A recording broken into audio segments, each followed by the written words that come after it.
अस्सलाम वालेकुम दोस्तों।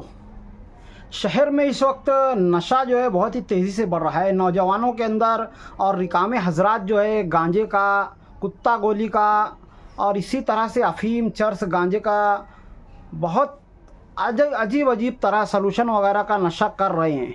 पर हमारे शहर में इस ताल्लुक़ से कॉमेडी बहुत हो रही है। यानी होना तो ये चाहिए कि शहर में नशे के ख़िलाफ़ बोलने वाले जो है सियासी हजरात हों, समाजी वर्कर हों, उलमाए कराम हों और महल्ले के बड़े हजरात हों, औरतें हों, स्कूल के बच्चे हों, यहाँ तक तो ठीक है। पर हमारे शहर में कॉमेडी ये होती है कि जो नशे की पुश्त पनाही करते हैं, जो 2 नंबरी लोगों की सपोर्ट करते हैं, वही लोग नशे के ख़िलाफ़ मुहिम इकट्ठे करते हैं। और अब तो हद ये हो गई है कि नशेड़ी लोग खुद जो है इस तरह के वीडियो बनाते हैं, 4-6 लोगों को जमा करते हैं और अपने ही अड्डे पर जा कर के वीडियो बनाते हैं और एक दूसरे को फूल हार करके कहते हैं कि हम लोग नशे के ख़िलाफ़ मुहिम छेड़ रहे हैं, हम पवाड़ वाली पुलिस स्टेशन जाके कंप्लेन करेंगे, ये करेंगे, वो करेंगे। और उनके घर की औरतें भी साथ में आकर के वीडियो वगैरह बनाती हैं। मैं चाहूँगा कि इस तरह की कॉमेडी वगैरह करना बंद करें। वाकई में अगर नशा शहर से ख़त्म करना हो, अपने घर से ख़त्म करना हो, या अपने नशेड़ी गंजड़ी शौहरों को इस ताल्लुक़ से दूर करना हो, तो सबसे पहले दीनदारी लाना ज़रूरी है। अपने घरों में दीनदारी लाएं। वो कहते हैं ना कि आप अपने बच्चों को दीन सिखा दीजिए, बाकी सब दीन उन्हें खुद सिखा देगा। बहुत ज़रूरी है कि दीन के बग़ैर जो है नशा मुक्त की कोई मुहिम नहीं चल सकती है।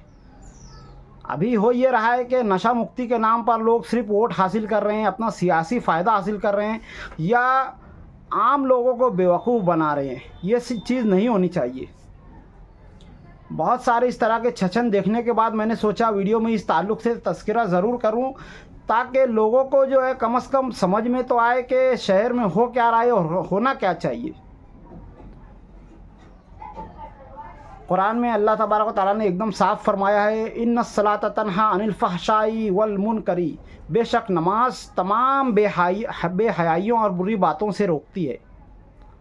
तो जब तक आप अपने घर में नमाज को कायम नहीं करेंगे, नमाज को कायम करने का मतलब ये नहीं है कि आप खुद नमाज़ पढ़ें। नमाज को कायम करने का मतलब ये है कि आप खुद नमाज़ पढ़ें, अपने बच्चों को नमाज का हुक्म दें, अपने घर वालों को नमाज का हुक्म दें, अपने महल्ले पास पड़ोस मिलने वाले हर किसी को नमाजी बनाएं, ताकि नशे वगैरह का जो कारोबार शहर में हो रहा है और जिसकी वजह से शहर में इतनी वारदातें हो रही है, इतने गुनाह वगैरह हो रहे हैं, खुदकुशी वगैरह हो रही है, नाउमीदी वगैरह हो रही है, ये सब ख़त्म हो। एक बेनमाजी की नहुसत 40 घरों तक जाती है। और ये बेनमाजी और गंजड़ी लोग जो है नशे के ताल्लुक़ से मुहिम छेड़ रहे हैं। इनको समझना चाहिए अल्लाह से जुड़े बगैर ये नहीं होगा। जो बंदा अल्लाह का नहीं हो सका वो किसी और का क्या ही हो पाएगा। आज ऐसे लोग जो उलमाए कराम के ऊपर उंगली उठाते हैं, जिनको उलमाए कराम से घिन आती है, उनकी नस्लें और वो खुद नशे के ख़िलाफ़ मुहिम के ताल्लुक़ से बातें करते हैं। बहुत अफसोस की बात है कि जब आप अल्लाह को, अंबिया के वारिसीन को, हमारे नबी सल्लल्लाहु अलैहि वसल्लम को छोड़ करके अच्छाई और भलाई की बात करेंगे। वीडियो में टोपी पहनकर आ जाने से जो है मालेगांव शहर के आवाम को टोपी नहीं पहनाया जा सकता है।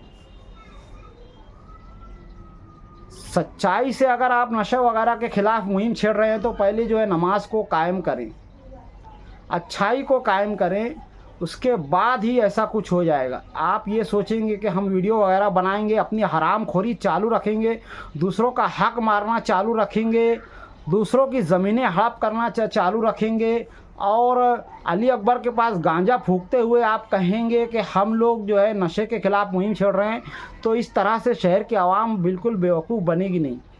इस बारे में मेरे तमाम जो वीडियो देखने वाले, मैं ज़रूर उनसे चाहूँगा कि आप कमेंट में ज़रूर अपनी राय बताएं कि इस बारे में आपका क्या ख्याल है। तो आज की वीडियो में इतना ही, मिलते हैं अगली वीडियो में, तब तक के लिए खुदा हाफिज़। अस्सलामु अलैकुम वरहमतुल्लाहि वबरकातुहू।